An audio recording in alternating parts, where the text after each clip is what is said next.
அன்பானவர்களே, God bless you all. வணக்கம், வாழ்த்துக்கள். கோரேசும் கோமேனி ப்ளஸ் இஸ்ரேல் என்கிற இந்த தலைப்பில் இந்த வீடியோவில் ஒரு சில முக்கியமான தகவல்களை நாம் இப்போ கேட்கலாம். வரலாற்றில் கோரேஸ் என்பது கர்த்தரால் நியமிக்கப்பட்ட ஒரு பெரிய அடையாளம். கிமு 550 உள்ளவர்.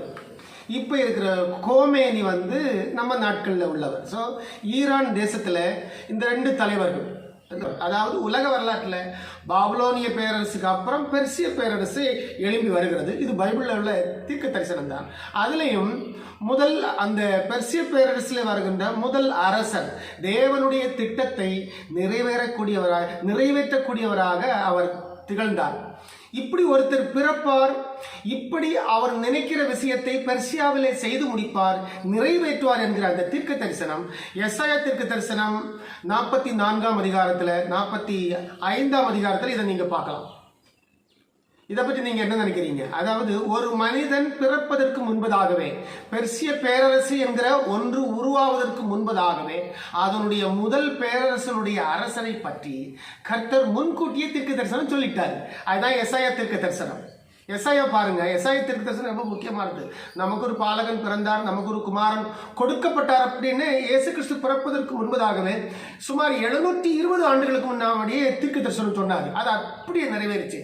அதே மாதிரி இந்த பெர்சிய பேரரசன் கோரேஸ், இந்த கோரேஸ் பிறப்பதற்கு முன்பதாகவே, இந்த கோரேஸ் பிறப்பதற்கும் 150 ஆண்டுகளுக்கு, மேக்சிமம் 150 170 ஆண்டுகளுக்கு முன்பதாகவே தீர்க்க தரிசனம் பைபிள்ல இருக்குதுங்க. அதாங்க பைபிள். கர்த்தர் சொல்லிவிட்டு செய்கிறவர் எல்லாத்தையுமே. எல்லா விஷயமே பைபிள்ல ஆல்ரெடி தீர்க்க தரிசனமாக சொல்லப்பட்டிருக்கும். அதுதான். அப்ப இந்த கோரேசை குறித்து ஒரு தகவல்கள் ஏன் தெரியுமா? இவர் பெர்சியாவுடைய முதல் பேரரசர். பாபிலோனிய பேரரசை வீழ்ச்சியடைய செய்து பெர்சியா என்கிற ஒரு பேரரசை உருவாக்குனவர் தான் இந்த கோரேஸ் என்கிறவர். ஆனால் அவரை பற்றி பைபிளில் தீர்க்க தரிசனம் இருக்கு பாருங்க. அவருடைய பேர் உட்பட இருக்குது. அதாவது இந்த எசாயா தீர்க்க தரிசனம் சொல்லும் பொழுது இஸ்ரேல் வீழ்ச்சி அடையவில்லை. இஸ்ரேலில் ராஜாக்கள் ஆண்டு இருந்தார்கள் எசாயா வாழ்ந்த காலங்களில். பெர்சியாங்கிற ஒரு பேரரசு எழும்பல்ல. அப்ப பாருங்க, இஸ்ரேலிய அரசு வீழ்ச்சி அடையவில்லை, பெர்சியாங்கிற பேரரசு உருவாகவும் இல்லை. பாபிலோனிய பேரரசு தான் அப்ப இருந்துச்சு. அப்ப அந்த காலங்கள், அப்படிப்பட்ட ஒரு சூழ்நிலையில காலங்களில் தான் இந்த தீர்க்க தரிசனம் சரியாக சொல்லப்பட்டது. அது எவ்வளவு சரியாக துல்லியமாக நிறைவேறி இருக்கிறது என்பதை வரலாற்றில் நம்ம இப்ப பார்க்கலாம். கோரேசை குறித்து எசாயா 44ஆம் அதிகாரத்தில் 45ஆம் அதிகாரத்தில் இருக்கிறது. கோரேஸ் பாபிலோன் மற்றும் அசீரிய தேசத்தை வென்றெடுத்த ஒரு யுத்த புருஷன், ஒரு மாமன்னன், ஒரு அரசர். இவர் யூதர்களுடைய 2ஆம் தேவாலயம் கட்டுவதற்கு உதவியாயிருந்தவர், ஆர்டர் கொடுத்தவர், உத்தரவு கொடுத்தவர். இதை இவர் செய்வார்னு முன்கூட்டியே பாருங்க. இவர் பிறப்பதற்கும் கிட்டத்தட்ட ஒரு 170 ஆண்டுகளுக்கு முன்பதாகவே சொல்லப்பட்டிருக்குது. அப்படின்னா யூதர்களுக்கு ஒரு 2ஆம் தேவாலயம் கட்டுவதற்கு பெர்சியாவிலிருந்து அனுமதி கிடைக்கும். அப்படின்னா யூதர்கள் என்ன செய்வார்கள்? பாபிலோனியலுக்கு அடிமைப்பட்டு பிறகு பெர்சியர்களுக்கு அடிமைப்படுவார்கள் 70 வருஷம். அதுவும் 70 வருஷம் அப்படி அடிமைப்படுவார்கள் என்று தீர்க்க தரிசன பிரகாரம் யூதர்கள் அடிமைப்பட்டார்கள். பாருங்க, பெர்சியாவுக்கும் இஸ்ரேலுக்கும் கிட்டத்தட்ட 2000 கிலோமீட்டர் டிஃபரன்ஸ் இருக்கு. ரெண்டுமே தொலைவில் இருக்குது, பார்டர் நேஷன் கிடையாது. அப்படிப்பட்ட நிலையில அன்றைக்கு அந்த தீர்க்க தரிசனம் சொன்னது போலவே கரெக்டா நிறைவேற்றி பாருங்க. இந்த பெர்சிய மன்னன் கோரேஸ் பிறந்து பாபிலோனை வென்றெடுத்து அவன் பெர்சிய பேரரசை உருவாக்குகின்ற காலங்களில் யூதர்கள் அங்கே அடிமையாக இருக்கிறாங்க. யூதர்களுடைய மனசெல்லாம் 2ஆம் தேவாலயம் கட்டணும், சொந்த நாட்டுக்கு போகணும்னு சொல்லி ரொம்ப ஆர்வமா இருந்தாங்க. அப்ப ஏற்பட்ட அந்த ஆர்வத்தை நிறைவேற்றுகிற ஒரு மனிதனாகத்தான் கோரேஸ் மாறினார். இதை பற்றி தீர்க்க தரிசனமே இருக்கு பாருங்க. அவன் எருசலேமை நோக்கி நீ கட்டப்படு என்றும், தேவாலயத்தை நோக்கி நீ அஸ்திபாரப்படி என்றும் சொல்லி எனக்கு பிரியமானதை எல்லாம் செய்வான் அப்படின்னு இருக்கு. அப்படின்னா இந்த தீர்க்க தரிசனம் சொல்லும் போது ஆல்ரெடி அங்க 1ஆம் தேவாலயம் அங்கதான் இருக்குது, எருசலேமில் இருந்துட்டு இருந்துச்சு, இடிக்கப்படலை. ஆனால் அது இடிக்கப்படும். 2ஆம் தேவாலயம் பெர்சியா மூலம் கட்டப்படும். பாத்தீங்களா? பெர்சியா என்பது இப்போது இருக்கிற ஈரான்ங்கிற பேரு. இது 3வது பேர். இன்னொரு வீடியோவில் சொல்லியிருந்தேன், 3வது பேர். 1937க்கு அப்புறம் ஈரான்ங்கிற பேரு நமக்கு இப்ப பெர்சியாவுக்கு உண்டாயிருக்கிறது. ஈரான் என்று சொன்னால் த லேண்ட் ஆஃப் ஆரியன்ஸ் அப்படின்னு அதனுடைய அர்த்தம். நல்லா புரிஞ்சு வச்சுக்கிடுங்க. இப்போ இந்த தீர்க்க தரிசனம் பாருங்க, ஒரு மனுஷன் பிறக்கிறதுக்கு முன்னாடியே பேரு, அவன் செய்ய போற செய்கைகள், அவன் யூதர்களை விடுவிக்கிற அந்த விதம், எருசலேம் தேவாலயம், 2ஆம் தேவாலயம் கட்டப்பட போகின்ற அந்த விஷயம் எல்லாமே எசாயா தீர்க்க தரிசனம் கரெக்டா சொல்லுது.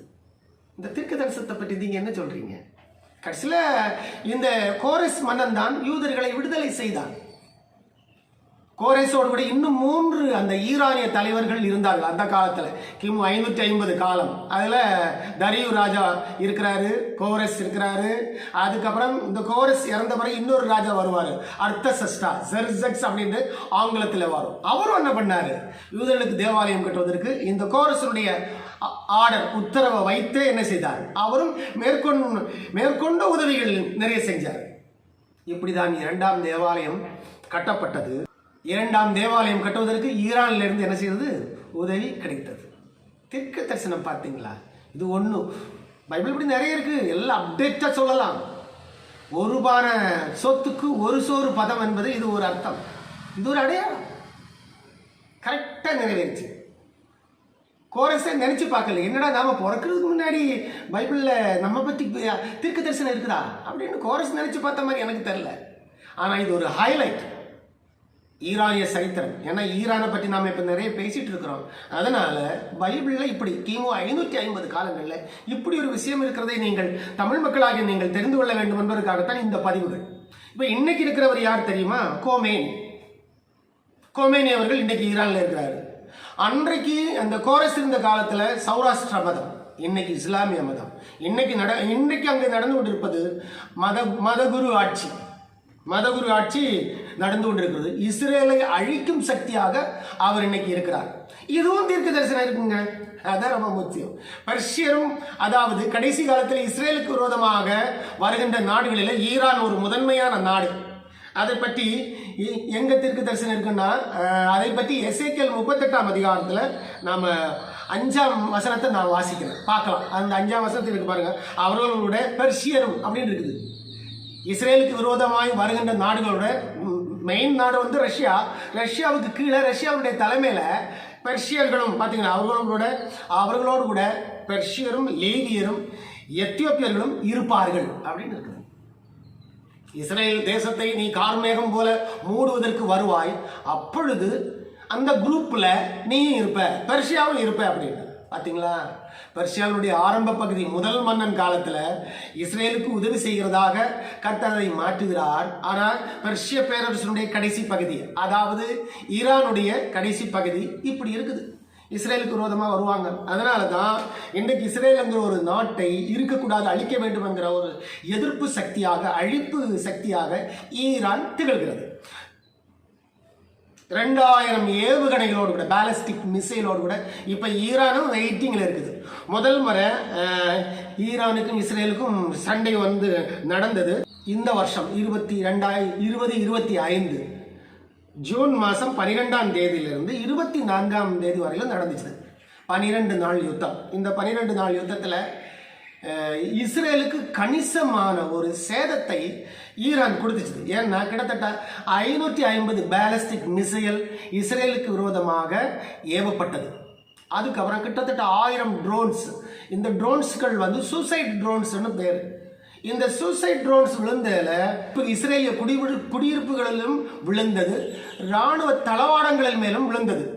மற்ற ஏவுகணைகளையும் ட்ரோன்ஸுகளை எல்லாம் இஸ்ரேலுடைய ஏவுகணை எதிர்ப்பு சாதனங்கள் போன்ற அயன் பீம் போன்றவைகளினால தடுத்து நிறுத்தப்பட்டு பலத்த சேதங்களின்றி பாதுகாக்கப்பட்டது. ஆக ஒரு 12 நாள் யுத்தம் ஒன்று தற்பொழுது நம்ம இந்த 2025 நடந்தேறியது. இனிமே இப்போ அடுத்த நெக்ஸ்ட் மூவிங் தான். ஈரானும் 2000 ஏவுகணையோடு கூட இஸ்ரேலை எதிர்ப்பதற்கு காத்து கொண்டிருக்கிறது. இஸ்ரேலும் பிளஸ் அமெரிக்காவும் சேர்ந்து ஈரானை தாக்குவதற்கு காத்து கொண்டிருக்கிறார்கள். ஆனால் இன்னைக்கு நீங்க பாருங்க, அன்றைக்கு ஈரான்ல இருந்து யூதர்களுக்கு உதவி கடந்து வந்தது. ஆனால் அதே ஈரானை வைத்து இன்றைக்கு எதிர்ப்புகள் அங்கே கொடுக்கப்படுகிறது. என்ன சொல்லுவீங்க? பைபிளில் சொல்லப்படுது பார்த்தீங்களா? பிளஸும் நடக்குது, மைனஸும் நடக்குது. ஆனாலும் இந்த முறை யூதர்களை யாருமே என்ன செய்ய முடியாது, ஜெயிக்க முடியாது. ஸோ இந்த வர இருக்கின்ற இதுதான் இந்த 3ஆம் உலக மகா யுத்தம். இந்த 3ஆம் உலக மகா யுத்தம் முடிந்த பிறகு இஸ்ரேலில் தேவாலயம் கட்டுகின்ற அந்த விஷயம் கைக்கூடி வரும். அவ்வளோதான், அதை யாரும் தடுக்க முடியாது, கைக்கூடி வரும். ஆனால் 3ஆம் உலக மகா யுத்தம் முடிந்த பிறகுதான் என்ன செய்ய முடியும், அதை அவர்கள் நிறைவேற்ற முடியும். அது வரையும் கட்ட முடியாது.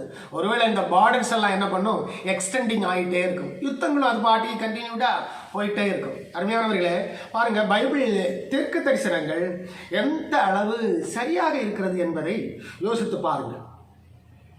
இப்போ ஒருவேளை இனிமேல் வருகின்ற நாட்களில் இந்த மாதமோ அடுத்த மாதமோ அல்லது அடுத்த வருஷமோ இந்த ப்ரீஎம்டிவ் ஸ்ட்ரைக் அப்படிங்கிற ஒரு பாலிசி இருக்குது.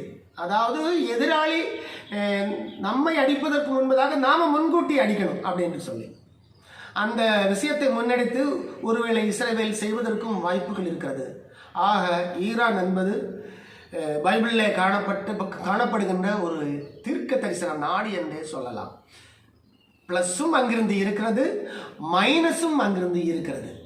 மொத்தத்தில் நம்ம கடைசி காலத்துக்கு வந்துட்டோம். End of the age. we are in the end of the age. எருசலேமிலே யூதர்கள் 3ஆம் தேவாலயம் கட்டுகிறார்கள் என்று சொன்னால் அதுவே உலகத்தினுடைய நிறைவு பகுதி. மீண்டும் சொல்கிறேன், அதுதான் உலகத்தினுடைய நிறைவு பகுதி. மனித ஆளுகையினுடைய முடிவு கட்டம் இந்த தெய்வீக அத்தியாயம் என்கிற இந்த பாவ மன்னிப்பு காலத்தினுடைய நிறைவு பகுதியாகவும் அது இருக்கும். அடுத்த யுகத்துக்கு உலகம் வெகு சீக்கிரத்தில் கடந்து செல்லும். அதனால் ஆண்டவரோடு கூட தேவனோடு கூட சேர்ந்து இணைந்து மனம் பொருந்தி வாழ்வது அவரவர் விருப்பம். நன்றிகள் பிரியமானவர்களே. Thank you all. God bless you all.